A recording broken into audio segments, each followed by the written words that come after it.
What's good with y'all boys, man? Before we get on what we was on in the last video, bro, I'm gonna need y'all. If y'all tuned into this, listen to me clearly. If you're tuned into this part so far and you're not subscribed, subscribe. Okay? Please and thank you. Subscribe, bro. Get us there, bro. We grinding, we come on. Come on. Stop with the BS, bro. And honestly, bro, before I click this play button, bro, I got 97, I'm pretty sure. I think it's like 97, 98, 97% women that are watching this channel. And I think it's like 15.6 that's like male that's watching. So y'all make sure y'all hit the subscribe button, bro. There's like 80 of y'all that's watching the channel and not hitting the subscribe button at all.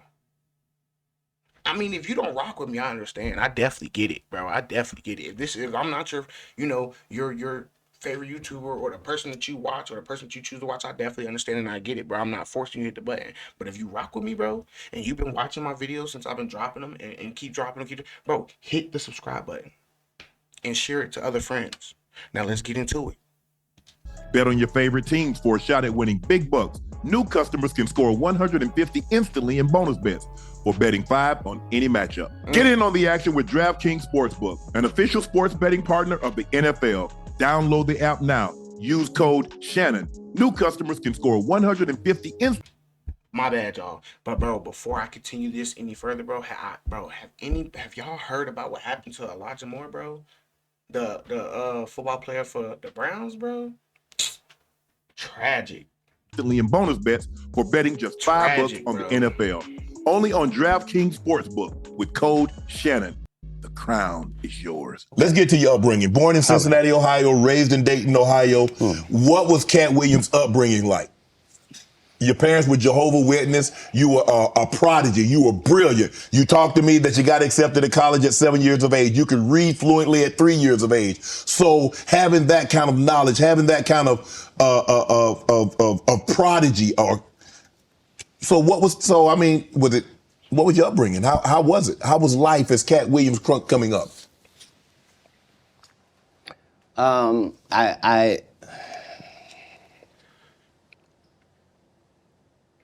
I was often confused because I knew things and I wasn't sure how I knew them.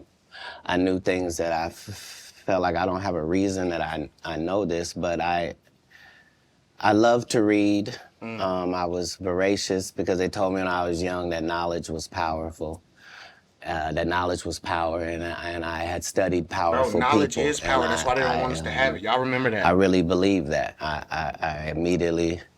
My next project was to read the whole encyclopedia set. So when you're like 6, 7 years old, you read the whole encyclopedia set. You think you one of the smartest people in the world, only to get out in the world and find out you don't know anything.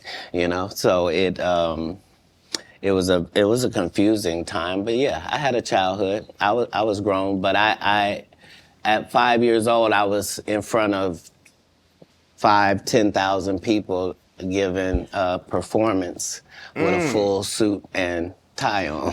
You know what I mean? So it came full circle for my life. I knew that the applause and the giving of information and laughs and truth to people somehow benefited them and also benefited you. And yeah, so when they would ask me what I wanted to be, everything that I would say that I wanted to be was something that didn't exist. And they would never give me credit for it because I needed to say a doctor or a lawyer, but that's not what I wanted to be. So your parents weren't as supportive as you would have hoped because you were wanting to be things when you got older that they had no knowledge of or it didn't exist at the time. No, it wasn't that. It was in my opinion, it ain't what they in their head, bro, as your parents, bro, it ain't what they set out for you. They don't, and I'm not for my parents, you know what I'm saying? My parents is cool. I love both of my parents. All my parents, they cool, calm, collected. But I'm just from what he's saying, it's like his parents had a set plan for him. You know what I'm saying? Like we want you to do this, we want you to do that. And there's some parents out there that are like that. I want you to be a nurse. I want you to be a doctor. I want you to go to this school, that school. There's parents out there that are like that. I'm saying I'm almost 100 years old right now, but if we go outside right now, I can run a 4.340 or sub. I can do a 4.16 if I'm in there's short. Jimmy John's across the street. We can order a sub. But you been on the submarine? That what you sub? So back then it was even greater. So you got this guy that all the coaches want to play. Man, Cass, don't do that. Hold on, because I'm 5'5" in the 5th grade. I've been this size my whole life. Like, there was a portion of school where I was one of the big dudes. Like, as soon as everybody caught their growth spurt, I was out of there. But I'm saying I was a competitive individual. My father was an athlete. I can see that. Hey, bro. Like, no. Y'all keep thinking tiny people can't run, bro. It be the smallest motherfuckers that get away so fast, and you wonder why, bro. You wonder why. Because their feet are already ground, their legs and feet and their body is already ground level. So they gone. You feel me? They already ground level, bro. I've been 145 pounds my whole career. That's why I never bothered when they said, your cat's on drugs. I knew, how you gonna prove that? My body is a temple. I've been the same size since I was 10. Like, what do you? Yeah, like I haven't changed off this pivot foot. This has always been who I was before stand up or anything. But it was an interesting childhood. I appreciate my parents, even though I couldn't live within the religious frameworks of what they had set up. But that was more not wanting to live a double life and not want to embarrass my family. You know what I mean? Because I read where a form of punishment for you is that they would take books because you mentioned you were such a voracious reader. And a form of punishment was when they would take the books for because you could read fluently. You told me how at like 3 or 4 years old you could read. Not just a little child's book, but you could read. Well, I'm saying when we go to Haiti to do missionary work, understand that my mother and my father, nobody that's there with us speaks French. I'm just saying, bro, I'm not the smartest nigga in the world at all. Like, at all. If you know me, you know me, but I'm not the smartest nigga in the world at all. But, bro, if you can...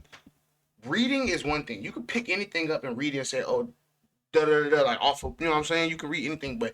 Reading fluid, like here. Man, that's a gift, bro, and that's crazy. If you could just take and read whatever goes in front of your face, that's live, bro. I'm just saying, straight up, like straight up.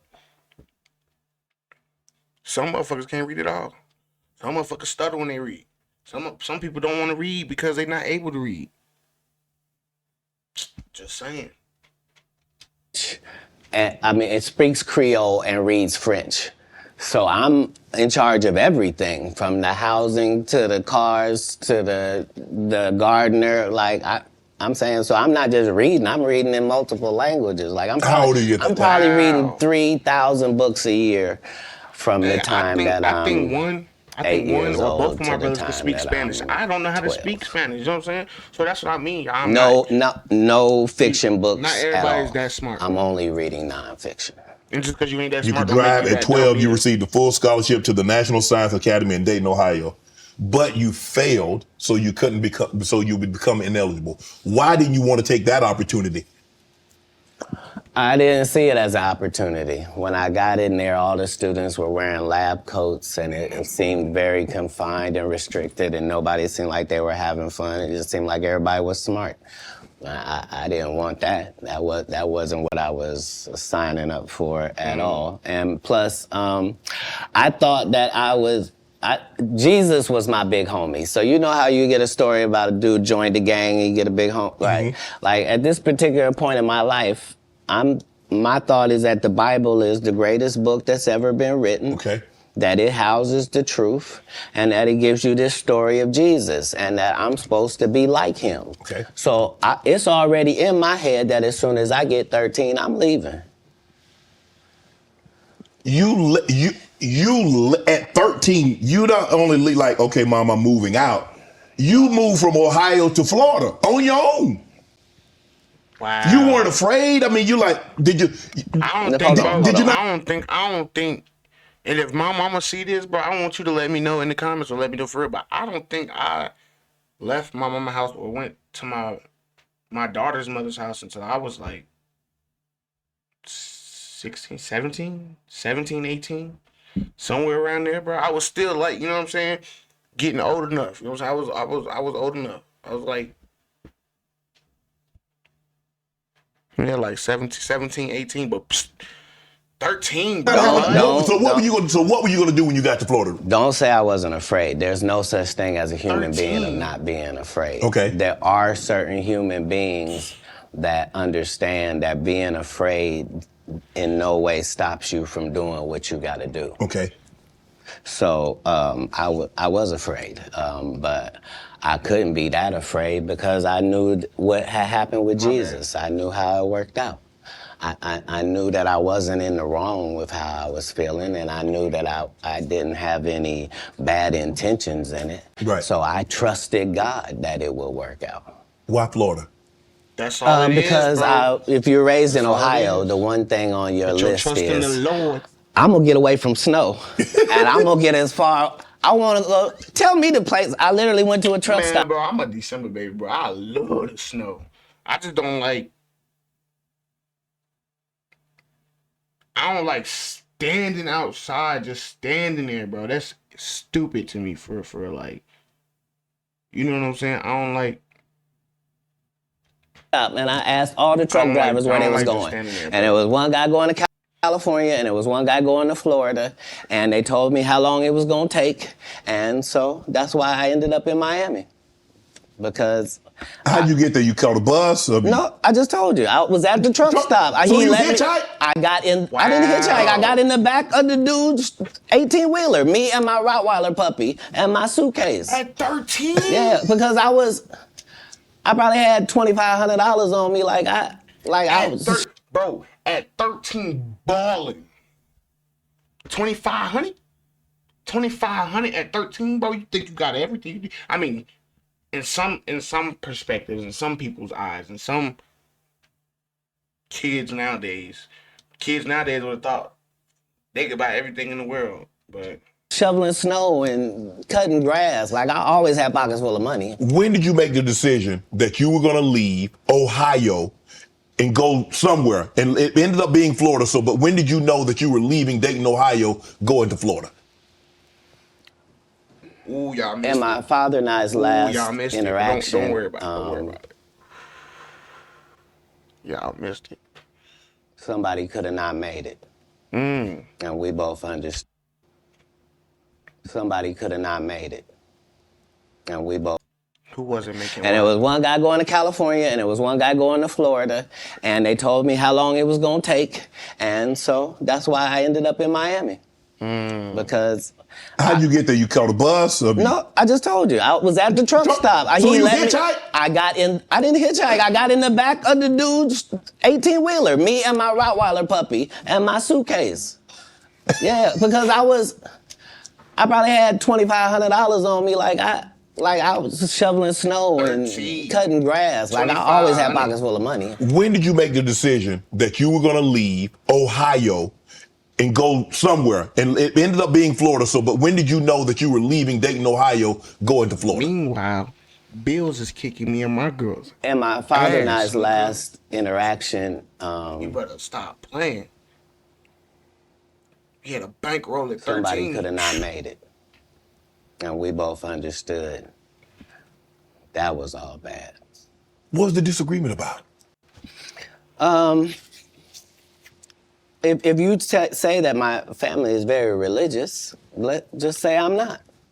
So anything that I'm going to do is going to fall out of the guidelines. Right. But I'm not going to let you tell me what I'm going to be, especially if what you're saying is wrong. I can't condone wrong. And if I find out that something is wrong and I tell you it's wrong and you don't back me, that's what it is. Even as a young child, you were willing to tell your parents that some of the things that you're saying doesn't coincide with what I've been reading in the Bible. No, very simply. Don't try to disfellowship me for sexual acts and I'm a virgin. Sorry, God don't make mistakes. You don't get 2 times to fuck me over. What do you mean you went to God and he told you I was guilty? You just lied on God.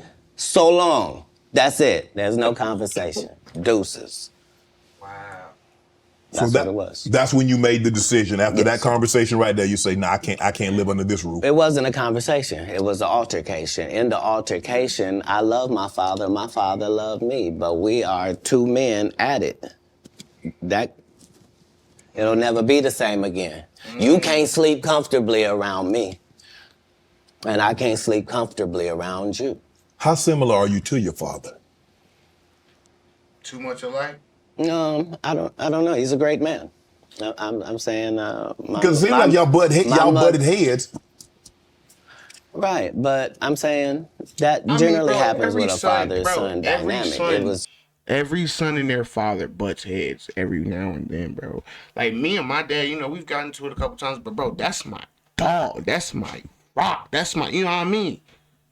You feel me? Like, you wanna take it there? We could take it there. My mama too. We could go there by my parents, but I'm saying, like, come on, bro. Once they gone, they gone, bro. You gotta respect them and love them when they're here, even if, you know, you go through things or you feel like they treat you certain ways or you feel like something is going on, you know what I'm saying? That once they're gone, they're gone. You don't get a redo. Nobody gets a fucking redo. And that speaks for itself. Like, nobody gets a redo. There's some people out there that don't even care. Hey, I don't get a redo. Hey, good. I'm good. It's straight. Like, okay, that's on you. But you don't get a redo, bro. Respect what you got while you got it. And that counts as items, too. Because when you ain't got it, bro, and it's gone, it's materialistic. It was meant to perish eventually. It's just that religious relationships are always difficult in families. Sick to that. They always are. Before it got to the point, because the dynamic, he's father, you're son. Before that dynamic and you step up on his level and you challenge him, you felt it was best for you to leave. No. I'm not being challenged. I'm being beat to death. Oh, he was abusive. I didn't say that. I said we were in an altercation. I see what you did there. I saw what you did there, Katt. Yeah. I saw what you did. You was in an altercation. You didn't say you lost. You said you was in an altercation. That's what he said. He was in an altercation. I in no way gave you the impression that I won anything. I'm the one leaving. I'm out of bounds. This is his house. Right. Yeah.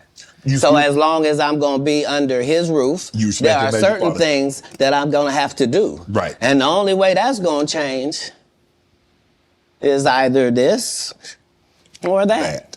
And I'm saying I had 2 younger brothers. Like, I'm not an unreasonable person. Like, I don't have any mental issues whatsoever, despite what they lead people to believe. You know, I make pretty good decisions. Were you not? So how was their relationship with your father? Were you not afraid to leave them? Well, I asked because it went all the way to the actual department, so it was actually going to be something. And when I asked them if they could just make sure that my brothers didn't get separated and what have you, they said they couldn't make those type of guarantees, that they weren't really sure what would happen if this went down. And so part of leaving was the hope that it would be okay for them, because none of them experienced what I experienced. I'm saying I'm the oldest. It's a lot riding on me.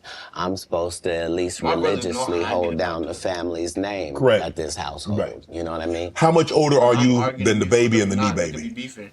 Like a lot older. Like if I'm don't even say nothing to my 12, 13. Yeah, they're 5. I don't care if he said something to you. Don't make it a problem. Don't make it an issue. That's simple. In Pampers. Wow. You go to Florida. You tell the story of her. You were homeless. and Right. somebody else told the story, said they were homeless, and you said they hijacked your story. Now I don't. I want to know At what's up 13, with I that shouldn't too, have bro. to tell me you that. I'm homeless. I'm in Miami, Florida. I have no family members in Florida. I couldn't buy a house if I wanted to. I couldn't That get an 2,500 apartment wouldn't be if too I much. wanted Correct. to. I don't have a credit history. Like, this is not a stretch for me to say that I'm homeless. I'm living in a park in Coconut Grove. The park still exists to this day. For 8 hours a day, I would get up and go to the library and study for 8 hours a day to increase my education. And then I would leave out of there and go to the marina and steal car radios and make $2,000 almost daily. Like, I had a routine. This So is you what really I could have do. played down Santa on Ass, thieving bro. Santa. He was, bro. He was busting ass, bro. At 13, he said 13, bro. Don't get me wrong, bro. Don't get me wrong, bro. I know some young niggas that be getting it. I know a couple of young niggas. I know, but bro, 13, bro. You move to a whole nother state. You know what I'm saying? I don't know no youngers that have moved to a whole nother state other than one. I know one. Moved from, you know what I'm saying, where he ain't supposed to be. But anyway, I don't know no kids like that that moved from a whole nother state, whole nother area. Just to come over here, get money, get whatever you getting, steal stuff, and still make sure you educate yourself. He's a boss. Santa Claus, you could have played him.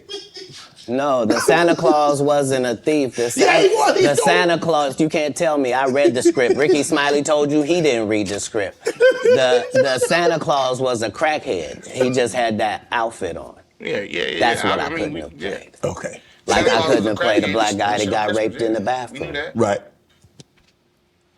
So at any point in time, did you like, man, I made a mistake, man. I should have stayed my butt in Ohio, man, because this ain't what I signed up for. I didn't experience anything once I left home that I hadn't signed up for.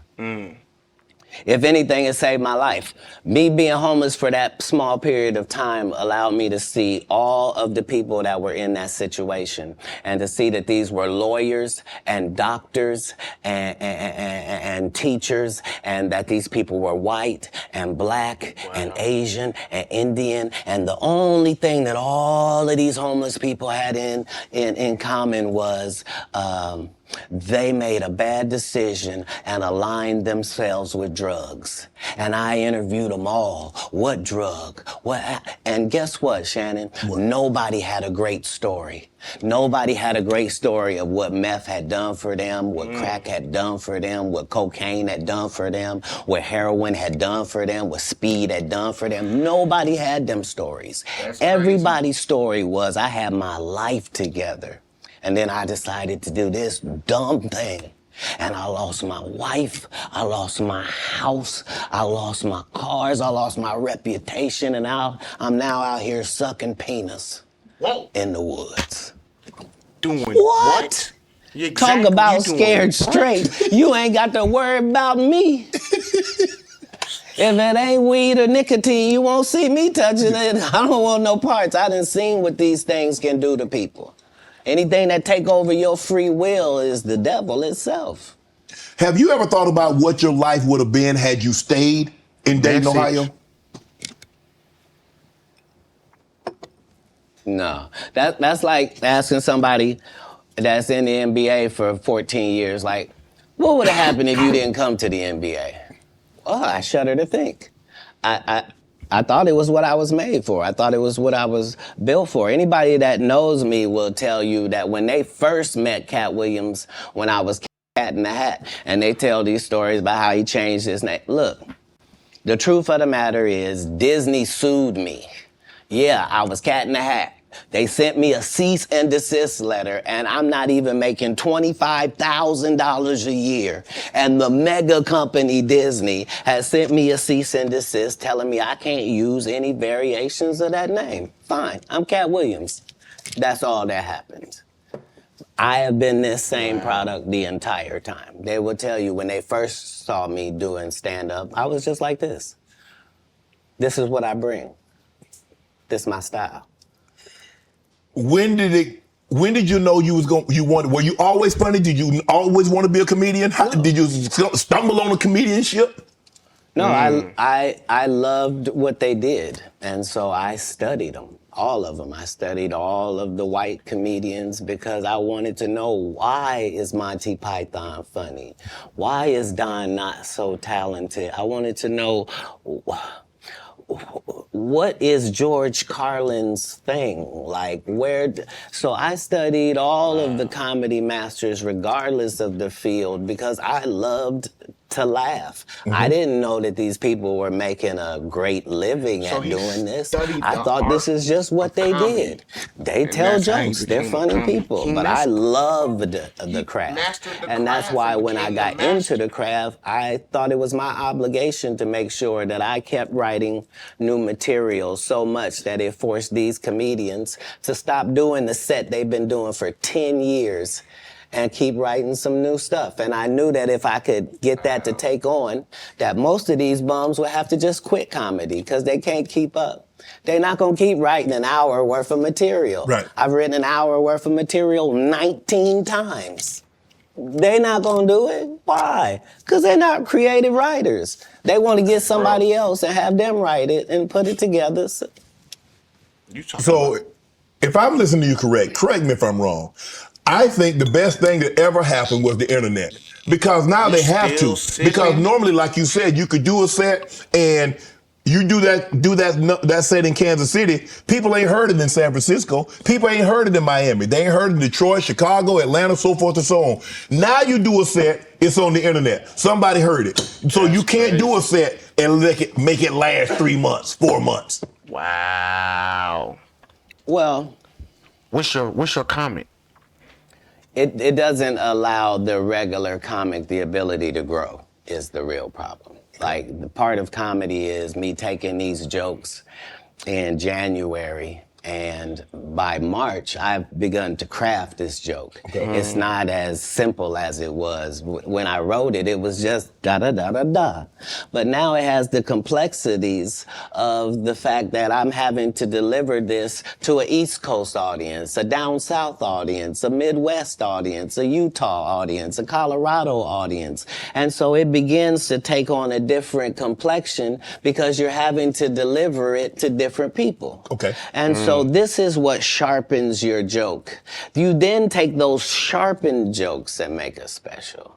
Not you just randomly take some. So it's a process. You don't allow them to process if the first time the guy did the joke, now that's his joke and the joke is everywhere. That just sets it up for people to steal. So how many times must you tell a joke before you master it? It's easy to steal anybody's joke. All you gotta do is say the joke one time. You hear what they said. You just. How many times have you had to sleep with a woman before you're done with her? That's not fair. If it's great, never. if it ceases to have usefulness, so it has been spoken. Right. I read that you was raised in Florida. You had some help, some ladies of the night. No. That's not true. No, that whole story doesn't take place in Florida. That story takes place in Oklahoma City. Okay. So after I'm in Florida, I then join, I try to join the Marine Corps and they won't accept me because I'm too young and I've lied and told them I'm 16 and my family's moving down and I don't have my ID, but it's coming. And so they let me go to the boot camp, That's not gonna work now. Okay, so I've learned that lesson. Crazy. So then I get this job selling stuff door to door. Across the country. And so I've been to all 50 states. Again, I'm 14 years old. So I did that.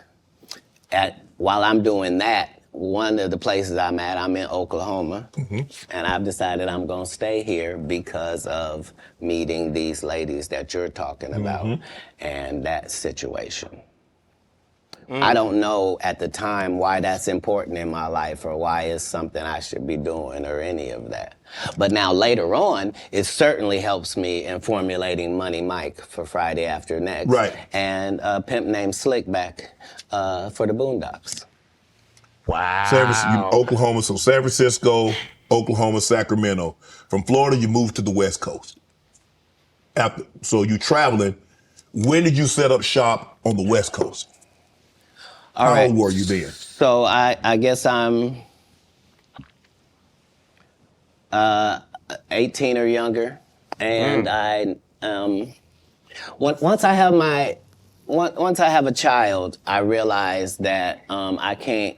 It's a lot of things that I could use to make money that now is a no-go. So anything with street aspirations that I might have thought about pursuing or being good at, I now am a single parent and I gotta redo this thing. So I need comedy to really work out for me. Right. And me and God go into extreme conversation where I'm explaining to him that I'm a crash out dummy if he don't send me a lifeline. Like I need something I can hold on to.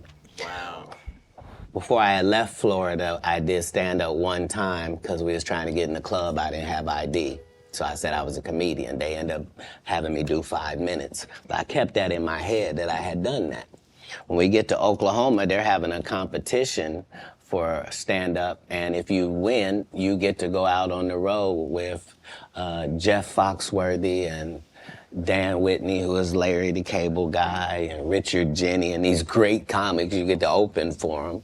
And once I did that, I realized, okay, as a comedian, I'm like way behind schedule. I done started this too late.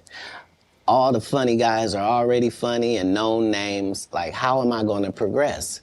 So I realized that I do better with a white audience than I do with a black audience. And I'm not sure why that's occurring, but the white audience likes me more. That's interesting. So when I moved to Sacramento, it's because Sacramento has a white and a black audience almost 50-50. That's almost the makeup of Sacramento. So I live in Sacramento for 2 years until I get to the point where I am equally as funny if the room is black as I am if the room is white. Wow. That's not enough. Now I need to be one of the good ones when it comes to black comics. So now I have to move to Oakland, and that's what lands me in Oakland for 3 years. Once I have dominated male black comedy in Oakland to my liking, now I'm prepared to go to Los Angeles now. Now I know you can't throw me any curveballs. If it's a white audience, if it's a black audience, no matter what they are, I'm prepared to deal with all of the audiences. Studied and mastered the craft. Do you write jokes according to the audience that you're going to be in front of, or is your joke universal? Well, in the beginning, part of my framework is that I'm tailoring every show to this audience. Okay. And that's how I was able to show my range and show that I was better than my competitors, is that I'm Katt Williams, but I was still doing clean comedy. So I was still going to churches and doing 45 minutes of stand-up at the church with no curse words, no sex, drug material, no none of that, just straight stand-up. And then I was doing everything else. And at the regular club. Yeah, that was the range, is that where... when in Rome, do as the Romans do. So that's how I started. But as you begin to get better, you begin to be able to speak to your entire fan base. And that's really what's been helpful, is that I've been having the same conversation with my fan base for 12 comedy specials. Is that what set Katt Williams apart? Is your range? Is that you can do a comedy, do 45 minutes in the church. I can go to a comedy club in front of 250, or I can go into an arena with 15,000. That's range, because everybody can't do that, Katt. Well, if that's what range is called, then yeah, it's range. But I like the people I'm talking to. You see what I'm saying? So it's not like it can't be condescending because I'm talking to my white male friend when I'm telling that white joke. Right. When I'm talking about this joke about this black lady, I know that black lady. That's who I'm talking to. I'm speaking to this fan base that I've been speaking to from the beginning. I already told them what I was on when I first came in. I told them they was gonna come after me. They was gonna cancel me. They was gonna say terrible things about me and try to mess my life up. I said that coming into stand up. I'm saying it in my So you first. knew it was gonna be. It has to be. I know I'm going into the belly of the beast. How could I be naive? I know that I'm going into Satan's playground, but I'm trying to be so good that you got to bring me in so close that I can see who's doing what and what's going on in there. In San Francisco, you joined the Nation. I was ever in San Francisco. Hey, his metaphor is funny as hell if y'all really paying attention, because he's pretty much saying like he went to the door, peep game, right? He went to the door, peep game. He like, nah, I see the bullshit y'all on. I ain't going in there. You feel me? That's the type of timing he on, bro. I'm trying to tell you, that's the type of timing he on, bro. I was in Oakland. You was in Oakland. Did you join the Nation? Is that? Yeah, Honorable Minister Farrakhan and I have an extremely close relationship. He refers to me as one of his sons. So, yeah, I spent a particular period of time. Let me explain. Yes. Because my particular background was already religious and super strict, right? I didn't find out about other religions by reading about them. I went to their religion. Wow. I don't want to learn from Jewish people from outside. I want to be in a synagogue. I don't want to learn about Muslim people I want to be in a mosque. I don't want to hear about the Baptist or the Pentecostal. I want to go to their church and see. And so that was the religious discovery that I was on through that period in my life. Going to different places. When did you know you were funny? Not serving different lords, as he's not saying, because he ain't saying that. He's just learning different areas, different ways, you know what I'm saying? But look, y'all made it this far, bro. Y'all hear what I'm saying? Make sure you hit the subscribe. Gang. And yeah, make sure you share the video, man. Get the video out there, man. Talk to people about it, man. Make sure you walk up on somebody and say, hey, are you subscribed to AMK Chef? Because if you're not, I'm